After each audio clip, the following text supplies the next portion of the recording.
Alrighty, guys, we're here on another episode of the Hardwired podcast with Chase from Equity Landscapes out of Bakersfield. Second visitor out of Bakersfield. Yeah, thank you guys for having me. How's it going? Pretty good. Yeah. This rain got you down or what? It's kind of like give me a little bit of a break, just chill. Like, all right, because I'm always working as much as I can. But I'm like, you know what? Take advantage of this and let me get some stuff done around the house finally, Yeah, some maintenance on some equipment or trucks. and get everything fixed up and ready or remodeling the inside of my house. But yeah, we really can't start our next projects until it kind of dries up because it's a lot of demo and grading. And So, like, if it rained pretty hard today, if you guys had work tomorrow, would you be able to do anything? Because you guys do, like, more groundwork because we're more on the maintenance side, so we could just still go blow it and do everything else as long as it's not puddling. Yeah, I guess it kind of depends on the yard. So like the next yard that we're gonna be doing, there's not really good drainage. And when I went to go look at it last time after the rains, it was just flooded. There's a lot of clay, and I was like, gosh, it's gonna be one of those. What do you do when something like that happens? Try to wait, but luckily, like I can kind of reschedule our jobs. And But you'll jump onto another job. oh yeah, we'll do like if we don't start that job next, then we're gonna do a bunch of lighting, like landscape lighting and stuff. How far out do you feel comfortable being booked out? I always try to stay at least like 2 weeks, but luckily this year we've been pretty fortunate enough to be booked 3, 4, even 2 months at one point. Nice. Just because the jobs are pretty fat. And Do you ever try to like postpone jobs for the winter, like when it would be slow? no, I never really put it that way at all. I mean, it's kind of like whatever we can get. We're projects, Just knock it out. Yeah, and just depending on the weather conditions and the clients and what works best for us, What about like your rates or like pricing? Do you ever feel like during the winter, like when it's a little slower, you'll like go a little cheaper than like in the spring whenever you're getting swamped with work? Yeah, so I kind of play it by ear. If like say, obviously now is like normally the slowest time of the year, then I price it more fair and competitive with what I know other people are pricing at. Yeah, to stay on that schedule or like Yeah. that 2 week that you said. Yeah, then like in the summer, spring, I'm just getting slammed with bids and I'm doing like 3, 4 a day. I do charge a little bit more. And then that's when you really start to like feel like, all right, yeah, cool. Like we're doing it right now. Alrighty, so take us back. So how'd you get started in all this? It's funny. I started because I was trying to just pay my own college tuition, and I downloaded the Nextdoor app, and I was like, oh, I'm gonna just pick up some side jobs. But why'd you think landscaping? Well, this guy posted and it was like, oh, I need help. I'll pay $200 to whoever can help me put some red bark down, plants and stuff. Oh, dang. And put a drip system. I didn't know what the fuck a drip system was. And when I seen that, I was like, I just called him right away. Like, hey, I'll be there tomorrow. I'll do it. And he was like, oh, cool. You're the first one to call. And then went on YouTube that night and like, I had to put a drip system. I was like, oh, that's easy. And I went the next day and I finished. And like, oh man, I feel like forever just to put bags of mulch from front and back, little You like underestimated. seasonal annual plants. And then I finished and I was like, oh, I took a before and after picture and I posted it. I was like, oh, I'm gonna do a bunch of these on Nextdoor. on Nextdoor, and like that just blew up. Really? Yeah. What year was that? Man, like 2022. Oh, okay. So you weren't even in the field during COVID. No, Dang. I wasn't. So So you say you were going to college? yeah, I was For what? engineering. Oh, wow. I was there for like 2.5 years already. At CSUB? Yeah, CSUB, and then this kind of just kept growing to the point where I was like, all right, I'm working. I had like Friday through Sunday off of school, and I'll work like 12 hours Friday, Saturday, Sunday, and then sure enough, like I was selling more jobs, doing estimates in the morning before my classes and in between, and I was like, all right, now I need help. I had people working while I was in college, and then I'll work the weekends, and then sure enough, I was like, why am I still even in school? I hate this. That's kind of how I felt too, but luckily I was like on my last semester when that really? happened. So I just right away, I was like, I might as well just Oh, you went too? Yeah, but my graduating year was 2020 and school had canceled. So I was just doing all online stuff, which made it super easy to work. Oh yeah. See, Yeah. like I was still in high school in 2020. I was like a senior, And then I really wasn't doing much, honestly. Like digging off, fucking working at Amazon, night shifts, and working at a tire shop. You're a grinder then. Yeah, I was doing whatever I could. And I was like, man, oh, I got really big into trading stocks too. Oh yeah, during COVID, huh? Yeah, crypto. Same here. All that. I was like, man, this is it. Like, and I lost it all, honestly. Burned my accounts down, and I was like, I gotta make money again. Okay, so you go ahead. But for those who don't know, like, what is Nextdoor? Like, what is that at? Nextdoor is like a social media for basically your city. So like what you post, your neighbors and anyone in your surrounding areas will see in your zip codes.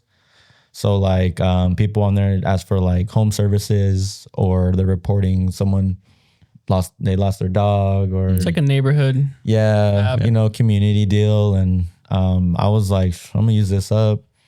Put pictures that I did, put pictures I didn't do, I find online. You still use it, or? I do. Oh man, I still get my stuff taken down because I'm like probably the most annoying person on there. And like people see me in public, it's funny enough, and they're like, "Oh, you're Chase Mendez." And like, yeah, like, "Oh, I see your stuff all the time on Nextdoor." Dang. Like at the gym and stuff, because like I post like every 2 days. What something. you could post videos on there too? Yeah, like I post my like day in the life videos on there too now. Dang, Yeah. you should do that. Yeah. How is it? Because from my understanding, it was supposed to be like per neighborhood. Like you have a neighborhood, like Bakersfield, you can have like a Northwest neighborhood or like, different parts. But Porterville's like so small. It's like the whole city's on there. It's like a Porterville, like a buy and sell page. That's pretty good. What I would do was while I was in college and I was doing landscaping, I would get my buddies commission to also post me every 2 days on their Nextdoor apps because they lived in like Southwest or they live on this side of town. So you can't post in those other areas? So you're only going to be like, I'm 93306. Like, so I'm going to be in that area. But if your post goes viral and you actually start getting a lot of engagement, you actually go across all entire Bakersfield, everyone can see it. Dang. Unless you're posting like groups and stuff, which I did also. But my buddies would post me because I wanted to get everywhere all the time. And I'll give them commission. Like I remember my first big paver job was because I got my friend Gio to like post some of my work. And a guy called me up like, oh yeah, your friend, this guy named Gio said you did a really good job. And I want to do pavers in my whole backyard. And it was like an 18 by like 40 paver job. And I was like, damn, like, and that's crazy. And that's all free. Yeah, exactly. And I was like, here's $200, bro. Appreciate it. And he was like, bro, no way. I'm gonna keep doing this, And you still do that? You're still active. I'm still active. Yeah. That's cool. They don't post me anymore. I don't really ask them to just because like I've got other sources of like how I generate leads. But like Porterville, it's only one zip. Like I'll just be reaching everybody. Mm-hmm. Yeah, you probably would. Yeah, we're surrounding. I made one post on there like during COVID because somewhere on a podcast they told me to do that. So I did it. And I got like probably 10 leads the next day. Well, half of them were like garbage, but like it's funny because that was during COVID, like 2020. Yeah. And I want to say like a couple times a year, I'll get a message from Nextdoor, like off of that ad. Oh yeah, no, I don't really pay for ads. Or no, it wasn't an ad, but off that post. Yeah. Yeah, the running the ads is not worth it on Nextdoor. No? I did that, was getting zero, but just posting like consistently, I tell myself every 2 days is worked wonders, and I get some tire kickers, but for the most part, some like nice quality people because they've seen me start from when I first started to what we do now and my team and stuff. They're like, oh wow, like I'm just so impressed by your growth and when you first started and where you're at now and stuff. I have this and project. that was pretty quick. Mm-hmm. Yeah, it all happened pretty quick. Yeah. Just talking about leads, where do you get like your most from? Google. Google? Yeah, definitely Google. Are you number one? Yeah, so it's funny. I was like, when I realized I started ranking number one because I really focused on my Google, my keyword, my SEO and all that. Mm-hmm. And we started ranking higher and I was just like, oh hell yeah, like fuck yeah, I was so hyped about it. And then Google took me off. Damn. And I was like, looking and it was like, oh, user report. I was like, wow, someone like reported it. Competitor. So that's what I assumed. That's what I want to assume, right? I'm like, Yeah, no, that is because exactly. I had somebody tell me the same thing. It's like, dude, if you really want to, you can take somebody down. Like if you try hard enough. I'm like, fuck. Yeah. So I was always kind of like putting in some of my posts that like, oh, number one on Google, or no, I talk my shit. I gotta brag about yourself and your company. When it comes to that stuff. And like 2 weeks later, I got taken down. I was like, damn, it bit me in the ass. But you're back up again? We're making our way back up. I just didn't want to lose my reviews because we already got the most. And you got them? Yeah, everything stayed. I saw a video you reposted about somebody analyzing your profile, and I learned a few things off of it. Yeah. How do you learn how like all those metrics? Like everyone obviously knows pictures and reviews, but like there's way more than that. No, there is. So it's all about keywords and finding someone. Where do you learn all that? Honestly, I hired someone. Oh yeah. Yeah, to do all that for me, and it's been great. Honestly, worth it. And then Because I tried it myself, and I was like, you know what? Like, if you're just not good at it, you have to learn to delegate things to some people and just pay the price. and it shows because I've never paid for someone to do that because I've thought, like, what can they possibly be doing more than what I already know? But there's the difference. Not just that, but he's telling me like, hey, like, you're gonna have to pay for your new insurance in a couple months. Google's gonna be asking for it. Just pay it already, and then send it over to me, and I'll update it. So he's monitoring it constantly. It wasn't like a one-time thing. No, Because he has to be like making like the posts. Who does the posts? on Google. Yeah. I do. Oh, okay. Yeah, because I'm always before and afters and stuff, so it's easy for me to post it all the time. But all the Google, my ads, all But that he just stuff. makes sure you're like compliant with like the insurance. The website, yeah, all that stuff. He updates Google with it because Google can red flag you on something like that and just take you down just because. He kind of helps prevent that. I was like on a freaking mission to reach 100 reviews by December 31st. Mm-hmm. And I was gonna hit it. I was getting like one a day, and like perfect. It was gonna be like perfect at 100 on the 31st or the 1st. Mm-hmm. And then like a couple of days before, I went from like 96 reviews to 86. Yeah, so they did also start doing a thing where they try to if they kind of catch that, like, say you're getting one every day, they like think it's suspicious. You know what I mean? Yeah. Like, I know they're really strict, they are. Yeah, I got like 6 taken off of what. and they're real. Yeah, just cause but Yeah. They used to not be like that. You used to be able to pay for like fucking 100 reviews. yeah, I didn't know about but that. they've been deleted. Like now, like if you got fake reviews, 3-4 years ago, they've already been deleted.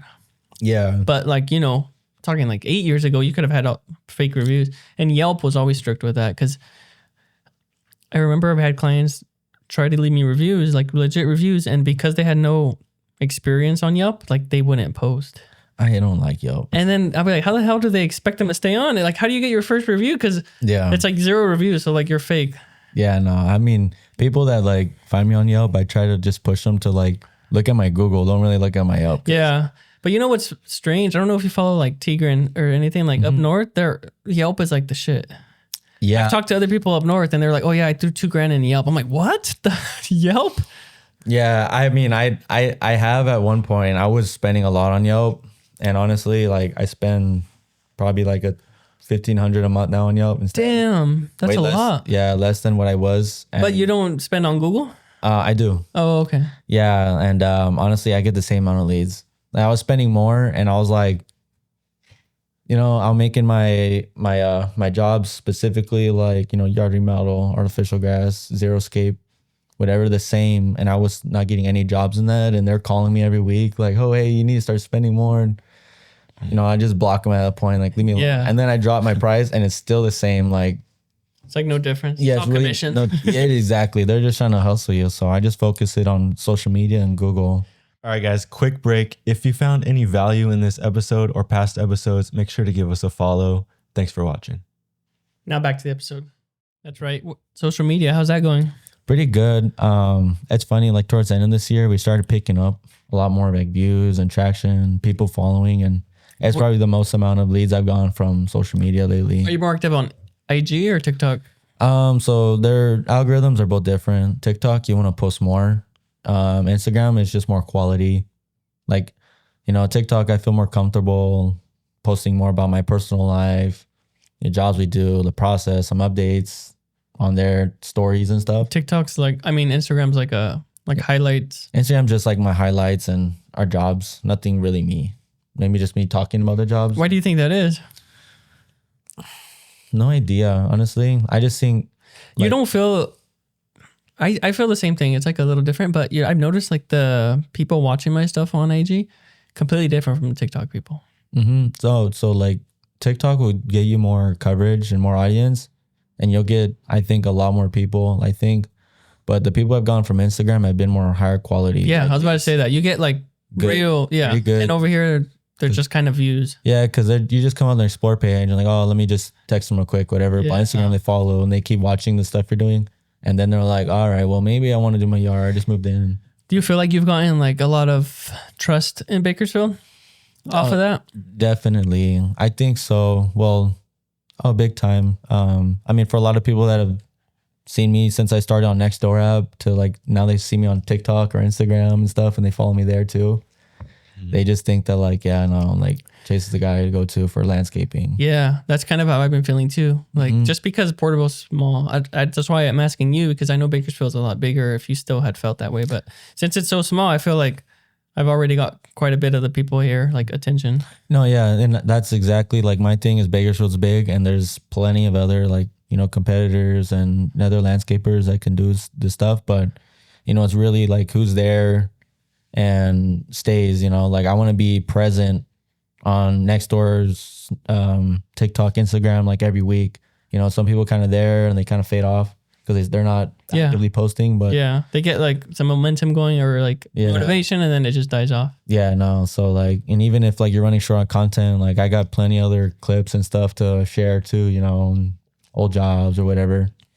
So I don't really completely rely on like job to job. Like, what's the percentage of landscapers that are actually like on socials out there in Bakersfield? In Bakersfield, you know, I'm seeing like a lot of like the newer landscapers, younger up and coming, are the ones that are most prevalent, and that's probably why they're pretty busy. Yeah, because like it's an age younger. difference and what people know best. I mean, I talked to landscapers that have been doing it, you know, 15, 20 years or so, and you know, generational, like, oh yeah, we do this, but you know, if they're not really getting on social media, then they're gonna just they're gonna stay with their own like network of people, like word of mouth people that know them, but they're not gonna get all these people. How you were just telling me right now, a lot of people are coming from down south and stuff. So yeah, exactly. All those people that don't know like this freaking company that's been around 100 years, 30 years. Those 20 to 30-year-old range people that are first-time home buyers and stuff, what are they using every day? Their phone, TikTok, Instagram. They'll go on Google, but you know, I see a lot of the times too that when I get called out for a bid from social media, they're like, oh, I even saw you on Google as well when I looked it up. So I was like, oh, it made sense. Yeah. You know, so they see both. But yeah, I don't think if you're not on social media, and I mean, I know a lot of people that really aren't, and they're, you know, they've been slow for the past few months, low in work and kind of in a panic state, but social media is definitely where it's at. With all like that business, how do you stay organized on the back end? Like, do you got a CRM? Or how are you doing estimates and all that? Yeah. So honestly, taking myself out of like the workforce and having to do all the manual stuff, which, you know, I enjoy to do, which was kind of tough to like micromanage. We're like, no, you're not doing it right. Like these valves got to go like this. And like, no, you know. But the second, like I've actually had the confidence and I'm secure enough with my guys that can do it. All right. They make the mistake, they're going to fix it, you know, whatever, they'll learn. I'll take myself out and I keep track of all my, you know, my bids on Jobber, my scheduling and stuff. There you go. The whole week there.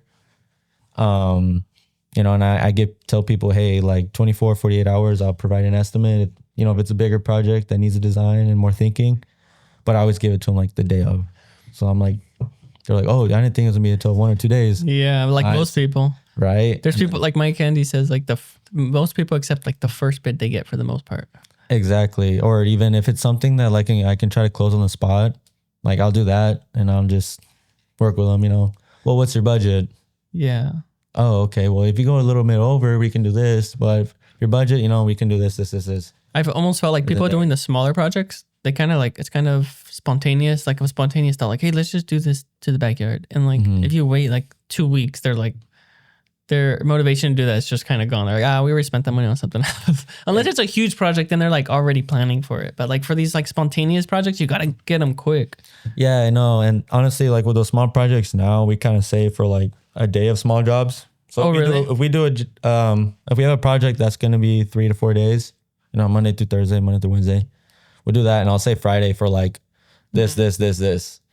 And, you know, hey, you guys take this truck, go knock out these ones because you don't need the trailer. The guys with the trailer, you go knock out these ones because you'll need it. You know. Yeah, it's stuff you figured out just with time and doing all these projects, how to stay organized. Yeah, exactly. That's cool. That makes sense. I might implement that. Yeah, but What's on average? How long are your projects? So our projects are roughly like 2 to 3 days. I saw you do a lot of cow water. For anybody that doesn't know, you just rip it off. So I mean, it's at first to me, and it was kind of like a headache. Like I felt like I had to sit home and do homework on it. But honestly, like if they're willing to wait and you can tell them, hey, like this is what you're gonna get for the square footage of a yard, then they're kind of like, really? Yeah, that's work there.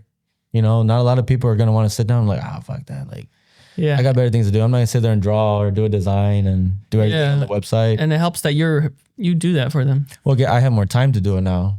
Whereas before, when I was working in the field, get home, in my mind, I'm like, I still got to go to the gym, and I'm gonna be up till like 1 or 2 in the morning, still doing this bullshit ass drawing. You know? But then you just start valuing your time, like what you could be doing with your time, because you're like, yeah, I can replace myself in the field for that much, but you got to do something else. Yeah. You can find people that are better than you, and I have time to do all this and get it submitted. Which is gonna generate more. Exactly. Yeah. So it gives me more time to like, hey, so these are some renderings I made for your project. We're gonna need this many plants. This is how much you're estimated to get back. And then they're just like, cool, let's do it. Like, fine, it's gonna cover half the cost of the job or 70%. You know. Yeah, I think you stepped out of the field super, super quick, which is like really impressive because most people take like, 5-10 years to do something like that. How was that? So honestly, it's not something that was like my goal. It just because you really like doing the work. It just kind of happened that way. Like me being in the field and working there, and I was like, you can't do it all. I'm late. I'm sometimes running late to these estimates, or I'm forgetting about certain things, and I'm always playing catch up. And then I mean, once I was secure enough with the guys I had, like, and they can go, I take the description of the job, I send it to the client, I give it to my guys so they know what's going to be happening to this project. They can show up there in the morning, spray paint, bam, turf here, this plant, this plant, the irrigation's over there, adjust the timer to this. I give it all to them before.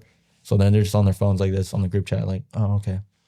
It's there. They don't have to call and ask. So then it gives me more time to really like, oh, okay, cool. Like, was it hard to like make that jump? Because like you were just saying about the micromanaging where you just want to make everything right. But was it hard to like really delegate it to them? Or do you feel like you had the right guys to do that? It didn't feel hard because I knew once I had my team, I was like, oh, cool. Like, this guy's been doing landscaping like 30, 40 plus years already. So he already knows more the same as you. Concrete, the masonry, the turf seams, irrigation, valves.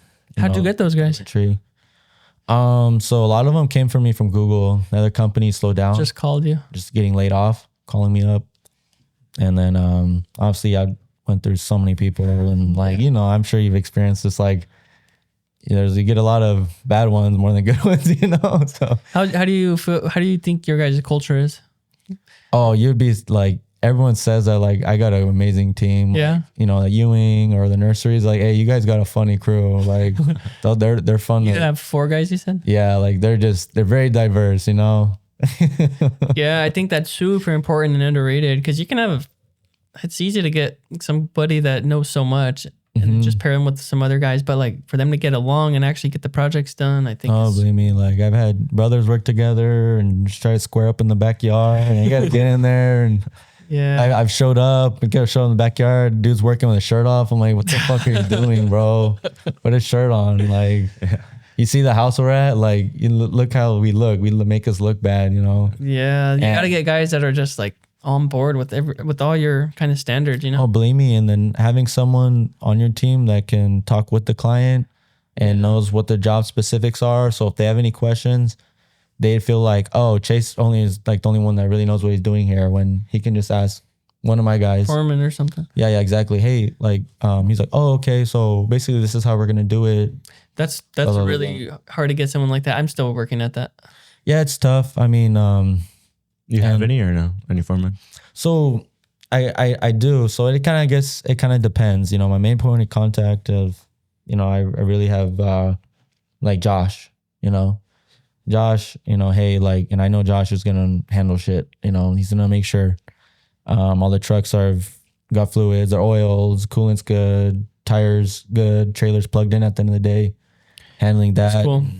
When they're at the jobs, hey, we need to get to this today. And he's kind of the pusher, amongst the guys, like, hey, like, he's there an hour before work even starts every morning, sipping his coffee, waiting, and then, and then I got Alex and, Fernando. They know more of like the actual like valves and the actual installation and the technical stuff. And, and I go to them because I explain how I want things done and they know to think, or they know even better how to do it.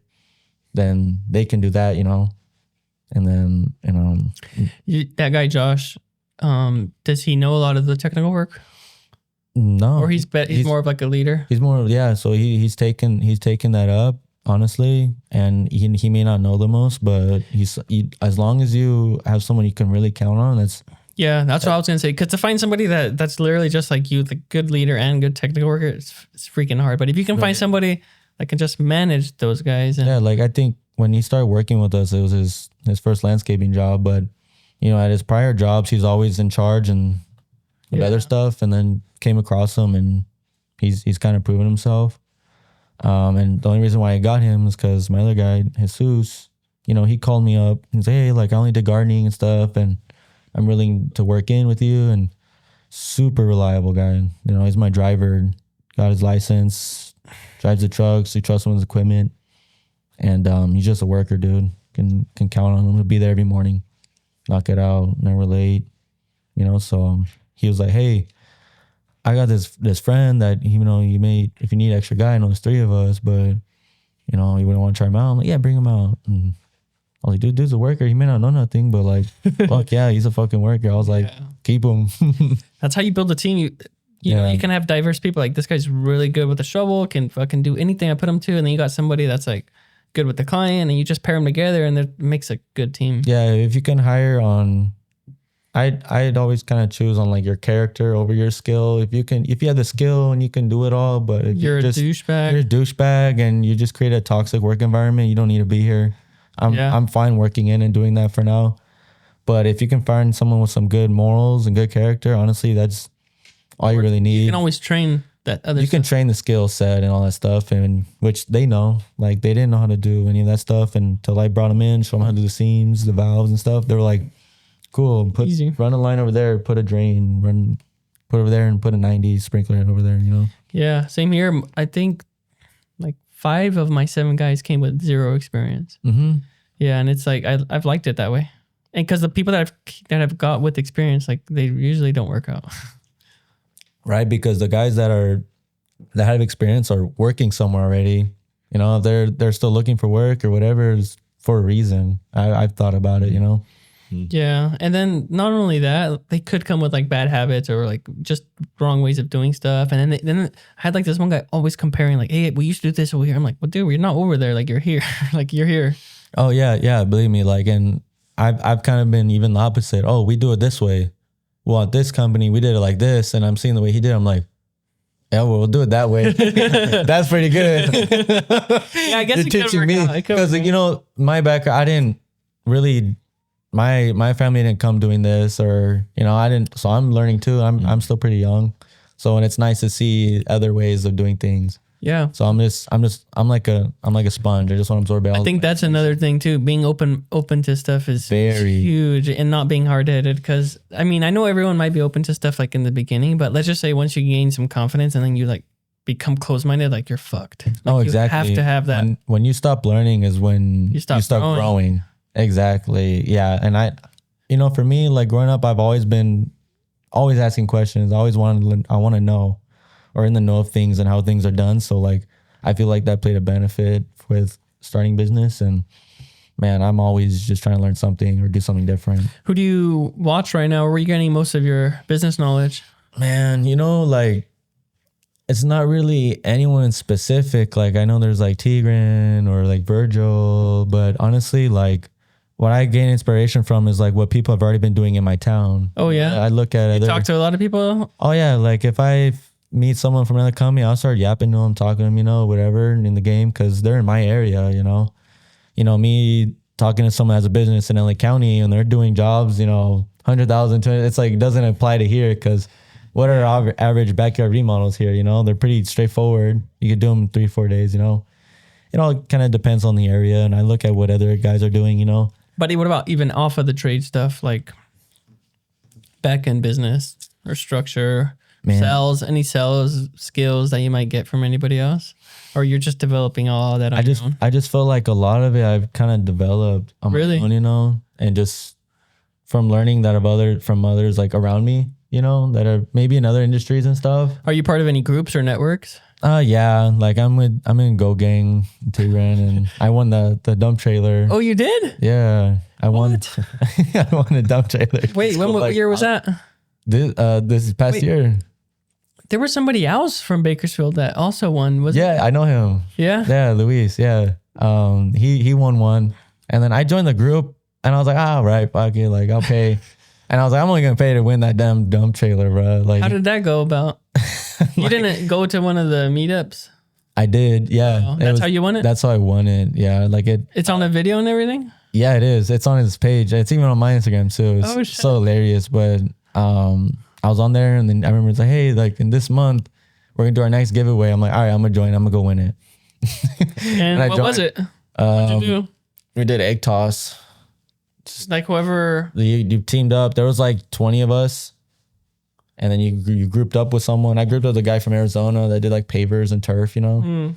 People drove from Arizona, people drove from Texas, and how did that work though? He just gave it to you. Do you have to pay like any fees, taxes, or anything? It's like I just paid the taxes, yeah, but the trailer was all covered for, transferring it over. Damn, that was pretty nice, honestly. Like, what trailer is it? It's a 14-foot PJ, and it's like the Quest. It's edition. One of his old ones. No, it's brand new. Damn. Yeah. I used to see, I unfollowed him like probably a year ago, so I haven't seen like a lot of his stuff, but I used to see that he would give away his old stuff. And I'm like, dude, that's crazy because that's all tax deductible stuff. Like he's giving away. Yeah. It's like a donation. But then he also could buy more stuff as another deduction. Yeah, that's exactly what it kind of is. But we're doing egg toss and basically there's like a volleyball net in the middle and I got with my partner and everyone else has their partner. You're throwing it back and forth and you keep getting wider each round, farther. And then people slowly start breaking their eggs or dropping it. And sure enough, it was just me and this other group. And then it ended up being me versus my own partner. And I didn't feel bad at all. I'm like, dang, if you lose after this, you got to go back to Arizona. And he's like, yeah. So I'm like, I don't care. I'm going to get that shit. Damn. Yeah. So he threw it and I caught it and it cracked on him. And then it was just like, damn, like, and I needed a dump trailer bad. Did you take it that day? Yeah. Actually. Because you weren't that far probably? Yeah. So here's the funniest thing ever. Like my dump trailer before that is a 12-foot dump trailer.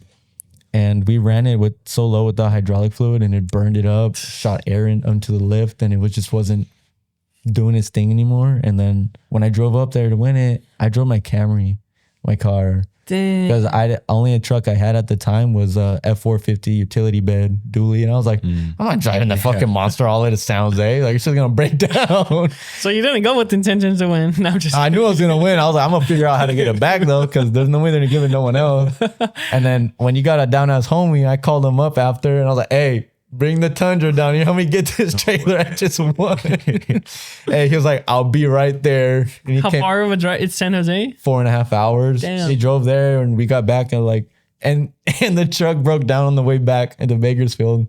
Damn. Yeah, we broke down in Lost Hills. Oh, damn. And I covered the cost of the truck to, get it sent off to the shop and all that. And I was like, bro, I appreciate you so much. And then I went, got that 450, drove it, picked it up and took it back home, got it repaired. Damn. Yeah. But talking back with like the winners of that, there's another guy that also won one of the trucks, Luis Castro from like Hot Springs or something. But like all these people are like killing it, dude. Mm-hmm. It's crazy because like you might say, oh, that group, like he's just scamming people or like he's just taking advantage of them. But like, dude, these people in this group, like, it actually lifts them up. Like in their area, they're killing it. Like, dude, look at you. It does. Like, I mean, I ask people in the group. I mean, if I have questions, I ask all the time. Or and I see what other people are doing on their jobs and stuff. Yeah. Or if I need like a designer or advice or something that's like more city-wise or something, like there's architects and. Yeah. Like I feel like a lot of people that people out of that group, like they actually develop a good network and then resources to like freaking do good. Definitely, like Robert De Leon came out of that group too. Mm-hmm. Yeah, like there's I posted on there like, hey, I'm looking to start doing my own like designs, and I bought like a expensive laptop that's for high design work, you know. And some guy was like, hey, let's hop on a call. I'm a designer out here in San Jose, and you know, we talked about it. And he's like, so this is exactly what you're gonna be getting into if you're doing designs. You don't think it's gonna be quick or whatever. Like he kind of guided me. He's like, you know what? Maybe I don't want to sit down for like 5 hours to do a 3D rendering with all these like cool effects and stuff. Yeah, I've never had a desire to do that. And then now with AI, I'm like, fuck, thank God that shit is out because I would have sucked to learn. I would have hated to like learn all that. And then just AI comes and takes AI, and then someone just snaps a photo of it and you did all this time. But, you know, selling people on designs it's a tough market, I'd say here, because it's not, you don't have 6-figure projects all the time. Exactly. And then when people ask, they think like a design isn't have that much value to them anyways. You know, there's only one person I know that actually paid like $10,000 for a design for the landscape. Damn. Yeah, and I'm like, you got ripped off. You know, but you know, most cases, oh, but can you make me design? Like, yeah, but I charge for it. Like, oh, you charge for designs? Well, yeah, it takes time. And then like, well, what's the minimum? Like, oh, 500. No. Oh, I see. Yeah, and even that's on the low end. It is 3D design. It is, yeah. I just don't see the value in it unless you're getting like a freaking $500,000 project. Then it might want to makes complete sense too. But otherwise, like, all right, well then you can AI, ChatGPT. And then you don't even charge for it because it's so easy. And then it's also just convincing them it's closing the sale for you. No, exactly. Like I can snap a photo, give a basic layout. I'm like, all right, now add some landscape lighting, and then I'll give them a price with that. Now add some trees and boulders. All right, we'll give a price for that. You get like very specific with it? Very specific, and I give them a price for everything. So then they see what exactly. Very line itemed? Yeah, exactly. So then they're really like, oh, okay, if I spend this much more, I get lighting too, or I get this. You break that all down on Jobber? Yeah. And then you give them the AI design? Like the full. I put on there. The one with all the add-ons on it? Put on their forum too, so they look at it and everything, you know? Yeah, same here. Yeah, I think the better you can be detailed with your quotes and what your clients are getting, you know, if you're very broad and just not really. They say 5,000, and then it says like, do the backyard for 5,000. It's like not even line itemed. No. Like I've even had landscapers that they really just send a quote over text message. I'm like, damn, dude. No. It would be hard to close that. That'd be a waste of time to even go to the quote then and sit and talk to someone for like 30, 40 minutes and then just to give them like just shit. I gotta like, and then a lot of people ask, oh, well, how much is it? I'm like, well, look, like when I give your pricing and add the description, you'll see everything that's going to go into it. Because what I tell you now is not going to be everything that's going to be in the quote. So and also see, like if you just put sod, 1,000 square feet of sod, they don't know like all the prep work you're going to do for that.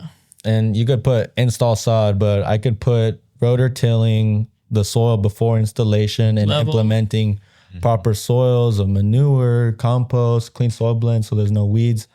Installing the sod in a staggered pattern so there's no running water in between the lines, and roll compacting it after to press the roots. Like you gotta. And then they say, "Oh damn, he's doing a lot." Oh wow, yeah, he's not installing it. He's actually always. I didn't know he could also compact it. You know, we take a little roller, smash it down. It looks a lot better than you're saying lay sod. Yeah, but people could still be doing everything you're doing. Like somebody that's really good at their job, but they're not. That's why we're gonna stay busy though. Yeah, we're breaking down everything. Yeah, and it's just a matter of taking an extra hour to put down a fucking detailed ass quote. Oh, a jobber too. I mean, I should get like a sponsorship or something. I'm hyping them up right now. No, I use them too, and I know you can now do all that AI stuff to like freaking make it long. Or like. You can already create like templates. Yeah, templates already for sod installation. Have it there. All I have to do is change the square footage, the type of grass maybe, and how many valves. You have those templates set up? I haven't had them up. Oh, I have to because like you do so many. Yeah, like for turf, sod, concrete, pavers. Yeah, I have them already kind of made. So sometimes it's just. What else do you have set up on there? Do you have the two-way texting? The two-way texting, like the SMS, like you can text clients through there? No. I haven't. No. I feel like there's a lot more. Like I'm paying for the top. What about any of the marketing stuff? You're paying for the elite one or the there's a lot of stuff on there. There's a marketing suite on there. Yeah, there is. And then I think there's also, you could send like invoicing out. They can pay through Jobber. Oh yeah. Which I haven't really got into yet.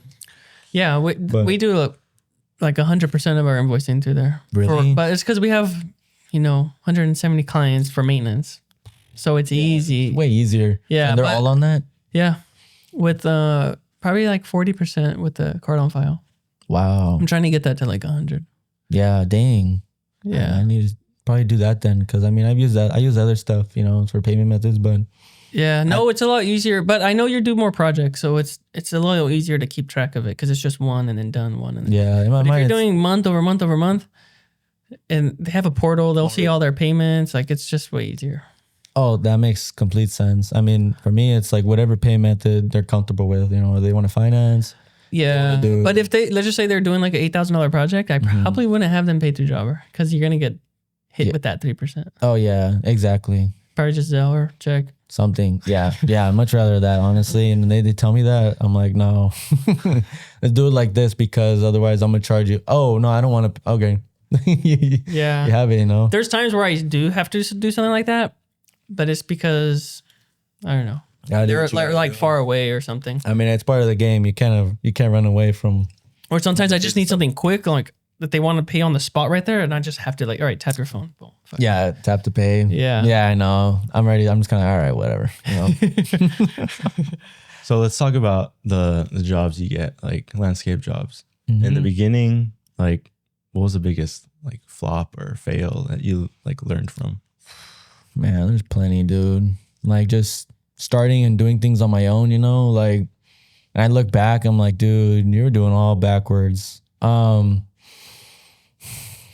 Man. There's a lot starting out, but I mean, with me, like I made a point, like if you mess something up just starting, I'm gonna be there to fix it. That's what you learn from it. Like, fuck, I'm gonna own up to it. I will never do bad business and just leave someone with a piece of shit. And like, even if it's something as small as like, it doesn't really matter. Like as a landscaper, like, what's the issue? But to them, I'm like, okay, well, I still make an effort. All right, well, look here, we did this. People just want to know that, like, oh, okay, it's taken care of. It's taken care of, and he came back, and that goes a long ways, Have you ever had to like refund? Or lose money? I think lost money probably like once, but refund, yeah. But it was just like it was just a nutcase job that I didn't know what I was getting myself into. And I didn't care how much I made that day. I just didn't want to hear from them ever again because it was just crazy. Like we're doing a flower bed remodel over on the east side. And at that time, like... That's the first mistake. Yeah, right. I was just trying to take up like all the jobs I can. And I really was saying yes to everybody. And then like as I got more, I was like, yeah, I'm overcharged percent. If they accept it, fine. But like, I'm just gonna tell them, hey, at this time we really can't take on because of that. But this one in particular, I think the profit was like $800 or something, and they wanted $400 back because, well, first let me explain. So we rotor-tilled the flower beds, we installed brand new soil, and we put plants and then a drip system, and then we put mulch. Easy. Done, right? Supposed to be. Well, then I go to collect payment, a couple hours later because we already finished that. We started the next job, and I get back there and like all the mulch has been raked in the little tiny piles like this. Damn, they didn't like it. And I was all like, what the heck? Like, why? And then she just completely ignored me and blew me off. And then her mom comes out. She's like, my daughter's so disappointed in you. And I was like, what's the issue? Well, she said you didn't rotor-till the soil underneath enough. And then she dug like a big ass hole in the ground thinking that like the roots are going to go that low. These plants are going to die. Cause I'm like, oh my gosh, we had like that much of new soil on the bottom there. And she like dug it all up and then found hard dirt again. Oh, wow. I was like, and then this grandma started telling me off in her backyard or whatever. And I was just like, well, today's the day I did, I ran into someone pretty crazy and saying, and I go in the front yard and the daughter comes out and starts telling me off right there in the driveway. And I'm just like, dude, like, I want this much back. I'm like, listen, I'll give it to you. I don't ever want to hear from you again. Oh, well, now you don't ever want. Well, what if you need to come back and fucking replace? No, I'll give your money back. I'm not coming back here. You guys are just hard to deal with. I gave it back to him. And then all of a sudden she's like, oh, okay, well, thank you for understanding. I was like, dude, like she completely, I gave her the money and she was completely chill. She just wanted a discount. Yeah, exactly. And she got it. And I was like, bro, that's never happening again. You know? Yeah, that goes back to the quote sheet, super detailed. Because you would probably put, rototill 2 inches, 4 inches, whatever. So it backs your ass up whenever you're more detailed. No, exactly. And I mean, I've had people, one lady try to like get more work while we were there. I told her, oh, it's going to be a full day job. It'll be a change order if you want. Right. And then we're moving pretty quick. And I think she realized that. And she's just like, hey, well, what about those 4 agave? They're not on there. I'm like, well, I'm looking at it. I'm like, there was never 4 agave. And she was like, yes, there was. Remember I told you when you got the deposit? I'm looking at what was agreed on here. That's not on there. Oh, so now you're not going to give it to me. You don't remember? You're saying you don't remember? Wow. And I was like, no, I don't. We're going to finish what we're doing today. We'll do that another day if you want that. Or you can pay for it. Oh, I'm not paying for that. Oh my God. I can't believe you don't remember. She went inside and stormed off. And you know what? I was like, you know what, man? Like, I'm going to go get 4 little agave just to make her happy. I went and I picked them up, brought them. We put them, whatever. Oh, well, now I'm missing 4 more Star Jasmine that I want on this fence line. I'm like, I just paid for these. Saw you were I just paid for these 4 and just, to make you happy. Now you're asking for too much, and then I went to collect payment that day and I was in the garage. She fucking took that cash and threw it at me. Bam. What the hell? Yeah. Damn. I was like, holy shit. Right? Damn. And then I was all like, well, I'm not going to pick that up. Oh, yes, the fuck you are. Yeah, you're going to pick that shit up. And she went in there. She scooped it all up and then gave it to one of my guys. And I told my guys, I was like, let's get out of here. We're done dealing with this. She comes out and she's, yeah, whatever. She even wanted us to go on the roof and like clean the solar panels. Nah, she's already a bad apple. I left. That's the bad thing about being so easy to call off of Google. Because I get the same. I don't deal with crazy shit like that, but I get people that are just shitty. And it's because it's so easy. They just search portable landscaping. You're fucking right there. So we're like, let me call them. So it's a good thing and a bad thing to be so easy to contact. Yeah. Well, the thing is that I didn't learn to see the red flags before it happened. I done work for them since I started landscaping. Then her and her husband got divorced. She stayed at the house. He left and he told me, Chase, do not go back there and do work for her. She's nuts. She actually doesn't like any of the work you do, even though I love it. And she talks crap about you all the time. Don't go back and do anything for her. And you didn't listen. I didn't listen. And I said, he told you straight I was up. like, she accepted the bid. Let's do it. Yeah. Closing those cells. I called him after and I was like, hey man, I know exactly what you're talking about. This happened. He's like, oh, that bitch. I told you, man. I told you not to go back there ever again. I told you. I was like, I'm sorry. It was just like probably the last job I would get from you guys. It was actually a good sized project. And I learned my lesson. He's like, see, now you know. And that was actually like my first bad review too. I was about to say, did any of those clients leave you a 1-star? That lady left me a nasty post on the Nextdoor app. Whatever. And it's because I have such a good, strong following on Nextdoor app. Everyone I did work for teamed up on her and she took it down. I didn't have to say a single thing. I had 20 mamas and papas backing me up that I did work for. You sound like a unhappy individual and you need to get off here. And then she's in the comments arguing back at them. And, and I was just like, I'm not going to say a single thing. I'm not going to make a post. Yeah. They got my back. She took it down and like just never heard from her again. And I was just like, that like boosted me even more because it did go viral on Nextdoor. Dang. Like a lot of likes, like 50, 60 plus comments. And then even the people that didn't know me were like, yeah, so it sounds like Chase is actually a really good guy. He sounds like he just had an unlucky client. Yeah. What about on Google? Do you have any bad reviews like that? No. No?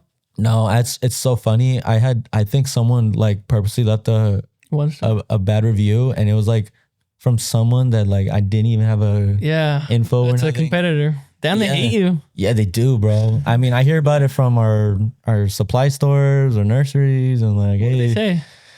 oh, this young kid, he's fucking everything up for everyone, and he just, his reviews are fake, and oh yeah, he's always everyone likes him, and It's because you're kind of new in their market, and like you're young and taking all their lunch money. So they're like I almost feel like I own Porterville for as far as for lawn care, and if I see somebody come in and start taking my accounts and just killing it, I'd be like, what the fuck is this kid doing? Yeah, right. Like yeah. it's hard to just accept it.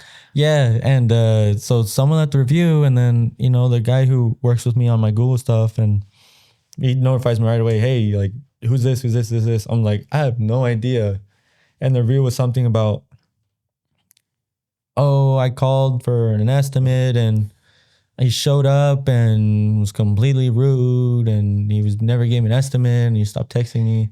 That's such a. And I was like, never went to it. I was like, I guarantee I'm never late to one because I got time to go to estimates.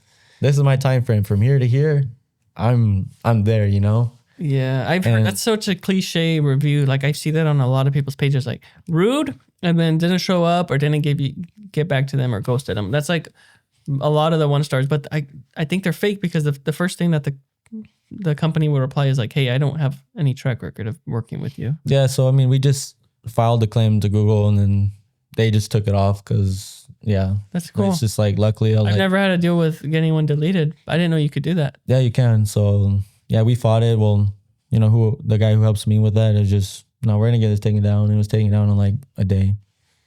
Yeah, pretty quick. Sick. And it didn't, even when I got the 1 star or whatever, it didn't even affect my, like, it didn't make me 4.9 or it just stayed at 5 anyway still. But I was like, it's not even real. We got to get it off. I have one nasty one, really? And it's over a Mel Karen. I've already said this on the podcast before, but pretty much he was just pissed.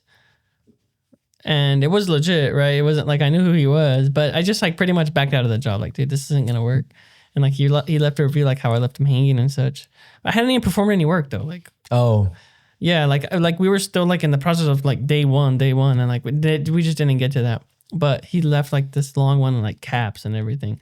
But like I didn't even want to get it deleted. Like I wanted to actually reply to it publicly, like to everybody. Mm-hmm.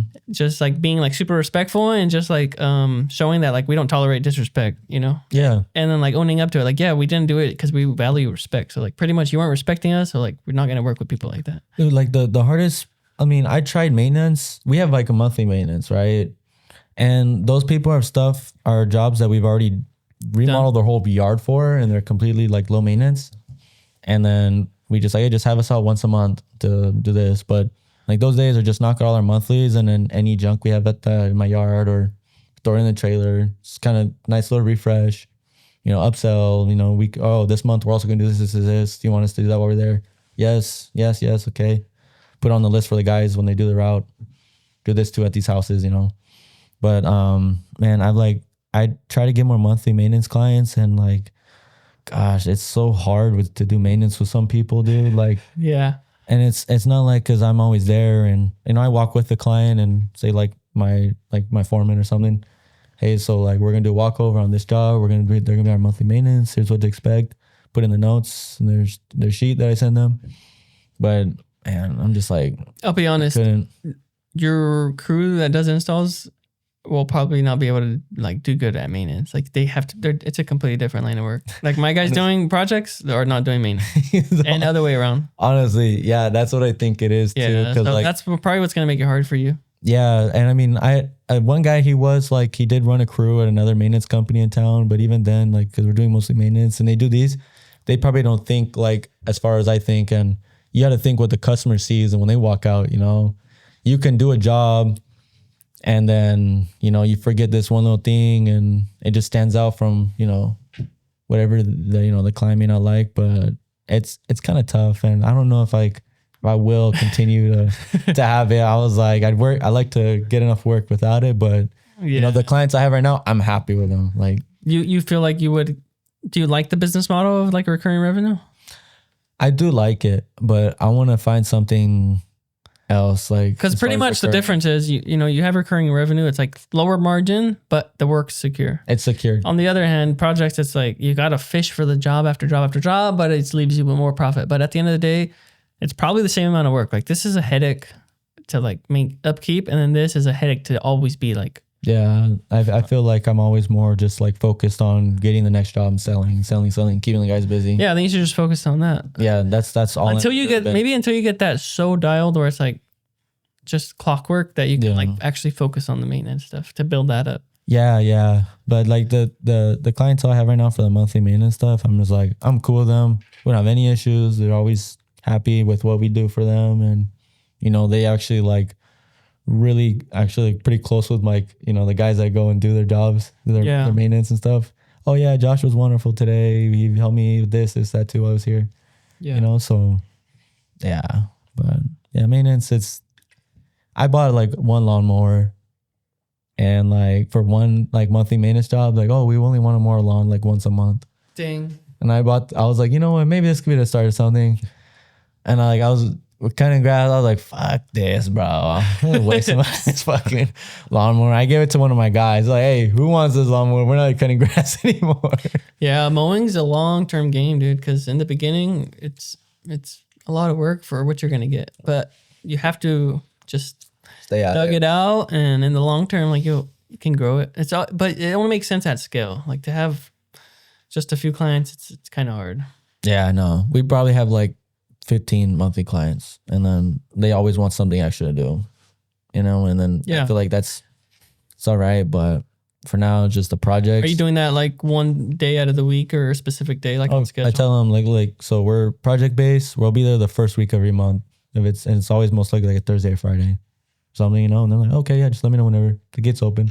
Yeah, they're not too like, oh, we won't. You said you're gonna be here this day at this time, and you guys they show up super late, and I wasn't. No, they're super nonchalant. So I was like, all right, we'll just keep it for now. What do you think sets you apart, like from everyone else in Bakersfield? Honestly, my feedback from a majority of my clients are one is like I'm there 10 minutes early before the bid. I give them the quote the day of, if not that following morning.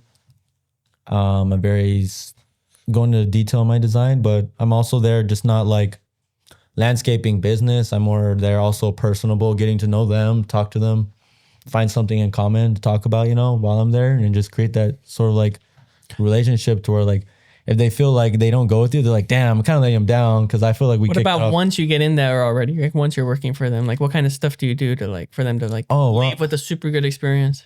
Yeah, I mean we're always going, above and beyond. Like hey, we're doing the job already, and they also wanted ad shrubs, and they felt like I feel like it just gonna cost a lot more.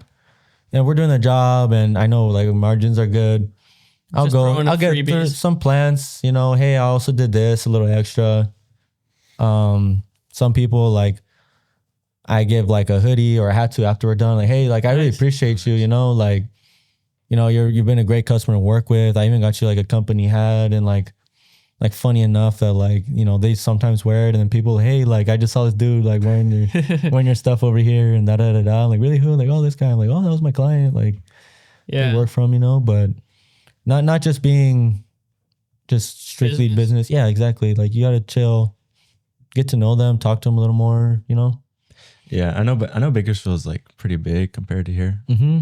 How far out do you go like to get these clients? Oh wow, yeah. So like, I've gone to Tehachapi, I've gone to Delano, McFarland. Right now I feel like in where we're at right now is just like I just grab up any work I can, where it is, and it is what it is. I know a lot of people like to stay local. I don't want to stay Bakersfield, but I don't feel like you're not getting a lot of exposure, and you feel like you'd be surprised on how much you miss out on if you get someone like in Wasco, because it's a pretty small area, and it's so funny. Like I went out there, my first bid, we got a front yard remodel, sod, concrete, like a little pergola, brick wall, flower beds, everything. And it's such a small area that I got like 6 other jobs from that area. I was about to say that. That's the cool thing about landscaping is because you're there for a while, and like people that are driving on that street every day, they see that transformation. They're like, oh, damn, this neighbor got a really cool front yard done, and then you have your sign on there, and they know exactly who to call for that. No, exactly. You can't really do that with lawn care because I mean you're probably in and out in 20 minutes, and like people are at work, they don't even know who does their yard, your neighbor's yard or whatever. Like that's the cool thing about project work is you can go get that neighbor, and then they see you already did 4 on the same street. You're like, I gotta call him. Yeah, makes sense too because he's been here, and I've seen the way they've been cleaning up after each day, washing the driveway in the street, cleaning everything. And sometimes a project might not even be on their mind. Maybe they had talked about it previously, but like. It's probably not on their mind, and then it's kind of spontaneous once they see, oh, you know what, I think we do want that. Yeah. You're like getting in their face without even trying. Oh, I know, and like I tell my guys all the time, like anyone that drives by, wave at them, smile. Don't just. Who was it?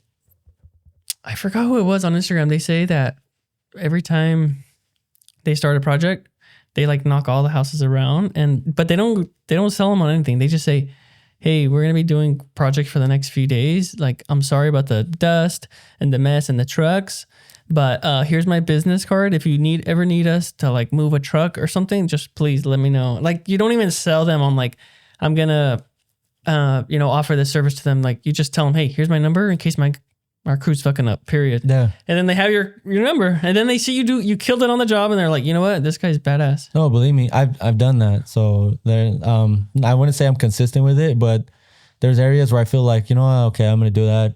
And I have, and like, sure enough, they're like, hey, like the job looks great after the finish. I think I want to get a price for this. Cool. Like you go over there and go do it, or go door knock a little bit, bug some people, whatever.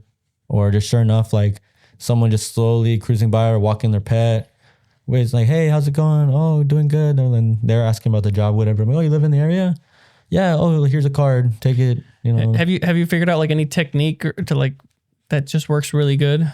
People love to talk about their dogs. Yeah. And I know a lot about dogs, like breeds and stuff like that. Like, it's just when I go give a quote or I meet someone and, oh yeah, pets. Yeah. People love, and I can talk about dogs all day too. I feel like that's like something in edible, like everyone just loves to talk about, and that's how you get a lot more out of customers instead of just being like, yeah, I want this, I want to do that, Yeah. You know what I've kind of came across too is like, if we're doing somebody's lawn and the neighbor drives by and says, they don't really know anything about us. They just like, that's like the first time they see us like, hey, I need a quote for my house. Like it's typically, we probably don't always get it because they're like comparing us to like any typical gardener. And then they're like, well, you're like way more than all my other gardeners I've had. But people that just call, they find us, they actually like did some digging and like, hey, I'm looking for a new landscaper. And then they like come across our page, website, blah, blah, blah, like filled out a form. Like those people, like they want us there. They're solid. It's completely different. Like they want DC in their front yard. Like, and I've even had clients tell me like, dude, like, well, I already went through another guy, but like, I just kind of want you guys just taking care of it here. And it's like, it's cool because at that point they're like fans of you. So like you can kind of have little hiccups or whatever. And like, they're not going to fire you. I know. Oh, that's another thing where like, there's a handful of a lot of people I've met and give estimates to or whatever. And then they were like, you know what? Like I called you out, but I also called out 3 other people. You were a little more, but honestly, like I know your work. I've seen the way you've come up through branding, and I was like, I just know at the end of the day, you're going to handle it, you're about it. And then that's just honestly what you were like, they're like, oh, I've heard before, like, oh, you were like $300 more than this person. And this person I know has been in business for 15, 20 years and I've heard about him. But man, if I know that you grew up here, you're local, you're from the east side, I know like, I'll go with this kid any day, give him a shot, let him do my job because I know it's going to be just as good. Yeah, but when you were saying they already know you, is that from like the next door stuff? The social media? Yeah, next door, social media, all that. Okay. Yeah. All that does really help. And, I feel like also, kind of showing like, because I post like day in the life videos. And then when people see that, they're like, oh, wow, like. He trains. He does this also. This is, he's actually sitting down the slate doing his, and he's by himself. It's just him and his dog. Yeah. This thing, Like, they feel more personable and they're like, oh, wow, that's actually pretty dope. Yeah. I've also been working at like just branding the logo, like having that like blasted on the trucks and like trying to blast that. I'm not really good at like doing the yard signs. I need to be better, but like I want them to like really recognize that logo. Even if they're not present on social media, like they're just driving around town, they see that DC here. And it also kind of builds trust. Like, oh, damn, they're kind of everywhere. I gave this quote to this lady and I think she hadn't even heard of me. But she said she found us online and like she liked the whole page or whatever.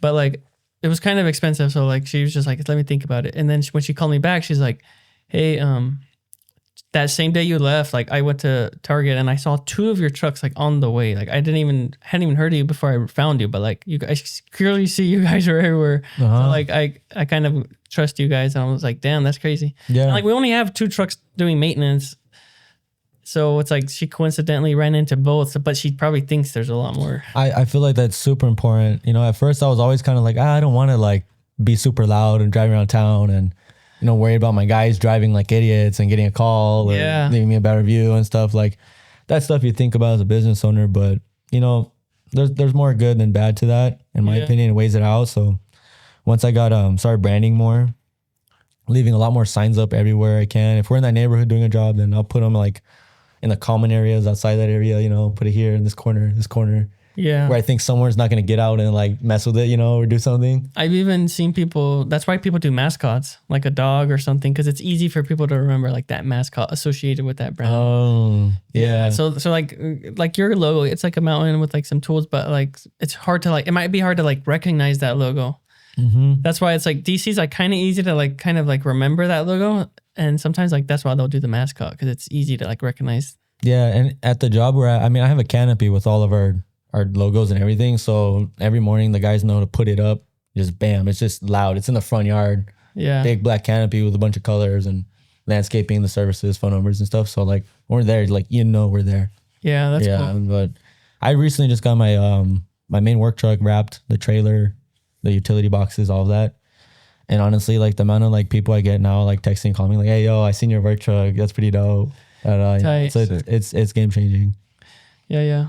Going back to content, like we know how important it is and should be on it, but like, what are your like long-term goals for it, or even short-term for content, like social media? Yeah, I guess like to grow your following. I guess going into like, you know, this year and you know what's to come is obviously just to grow the social media the most I can, because that's where it's kind of like everyone's leaning towards.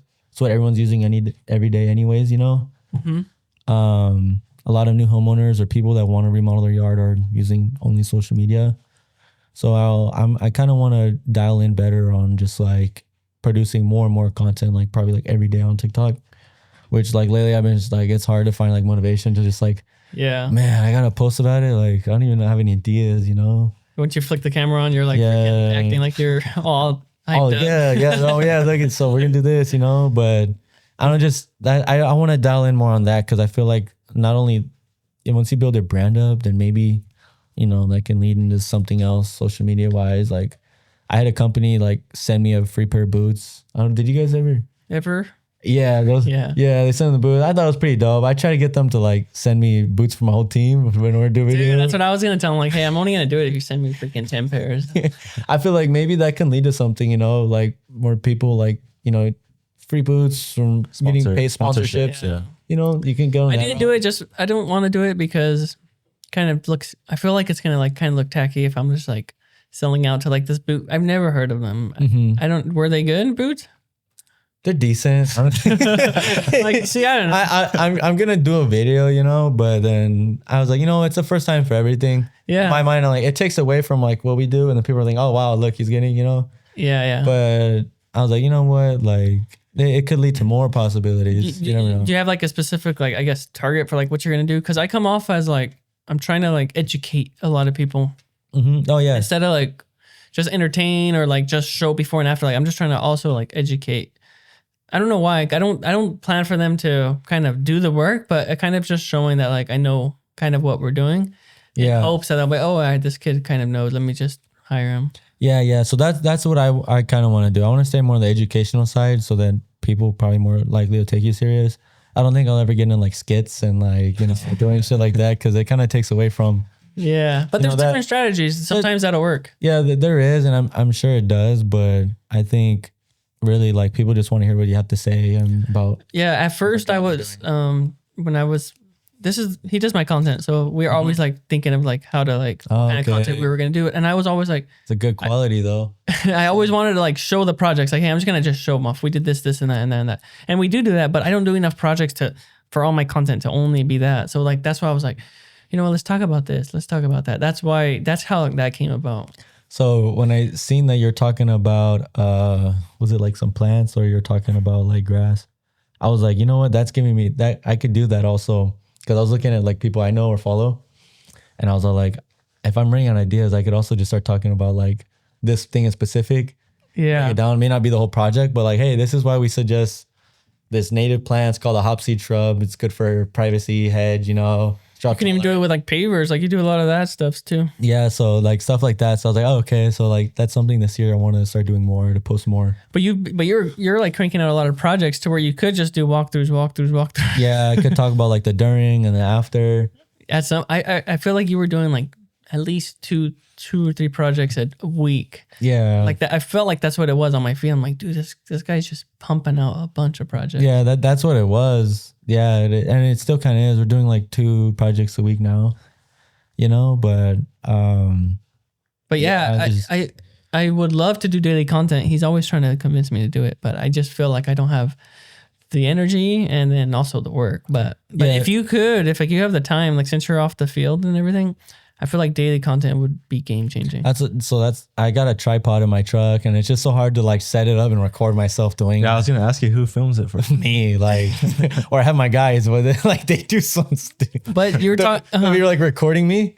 And then they go like this, and they'll do like a spin or something. Like they're like, you know, funny. I'm like, what are you doing? I just thought it would look cool. No, nah. But what if you're talking like delegating like the Google and everything? Like delegate the freaking content. Have somebody come out, film you all day, and then that might be enough content for like 2 weeks. I thought about it. I was like, maybe if I hire like a high schooler or someone that's good and wants to make some extra money in the summer or something.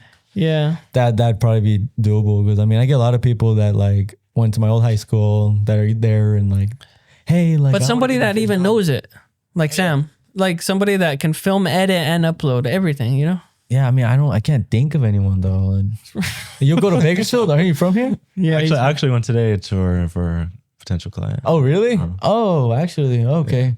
Yeah, I didn't know. Like, yeah, but I don't know. I just don't feel. I'm telling you because I feel like you could do that. You'd have so many projects and work and more stuff to show. But yeah, I would love to do daily or even YouTube, like long form content. Oh, I put shorts. Yeah, all my stuff I put on Google or I put shorts.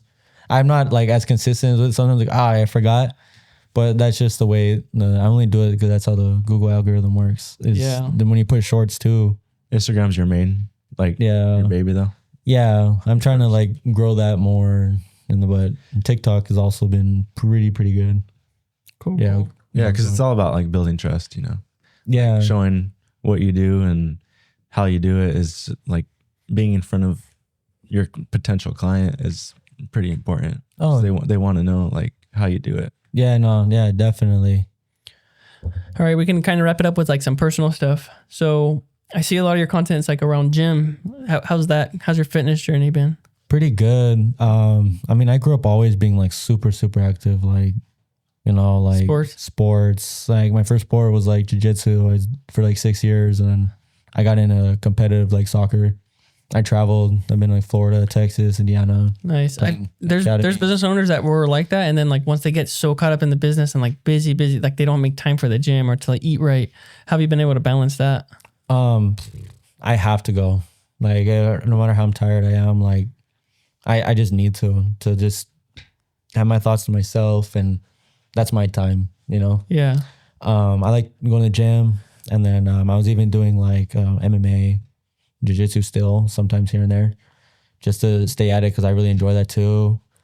But yeah, it's just high on the list for you. It's a priority for sure. Yeah, and gym, yeah. I just feel like it's important because I feel like you could be so caught up in your business and you just kind of forget about yourself and your goals and your fitness. And I feel like your health plays a big, you know, factor. Yeah, even looking good even helps you like look more legit to the client. It's like, oh, this guy respects himself. No, exactly. I feel like that's also pretty important, and it just kind of depends what standard you hold yourself at. And you know, myself, like I got at least going like 2 to 3 runs a week, go to the gym at least 5, I'm always doing something active. If I'm gonna meet someone or just like talk business with someone or hang out, like Do you also meal prep?